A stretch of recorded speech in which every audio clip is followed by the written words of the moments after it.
அடுத்தபடியாக காதல் சொல்லக்கூடிய பாவத்தில் ராசிநாதன் உட்கார்ந்துருக்காரு. ஸோ நான் லவ் பண்ணலன்னு சொல்லிட்டு இருந்தாலும் மறைமுகமாக ஒரு காதல் ஒன் சைடாவது மனசுக்குள்ளே இருக்கும்.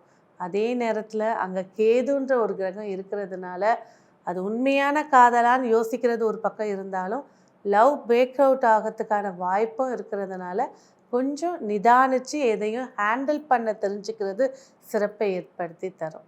மொத்தத்தில் மேஷ ராசி நேயர்களுக்கு இந்த ஆடி மாதம் தொழில் ரீதியாகவும் உத்தியோக ரீதியாகவும் சமநிலையை ஏற்படுத்தி தரப்போகுது.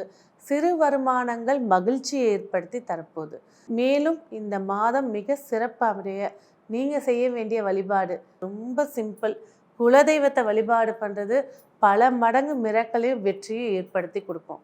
சரி, அதே நேரத்தில் செவ்வாய் கேது இணைவு இருக்கிறதுனால தெருவில் இருக்கக்கூடிய கால்நடைகள் இவங்களுக்கு ஒரு பிஸ்கெட் போடுறதோ இல்லை ஒரு சாப்பாடு போடுறதோ உங்களுடைய தடைகள் உடைந்து வெற்றிகரமான மாதமாக அமைச்சு கொடுக்கும்.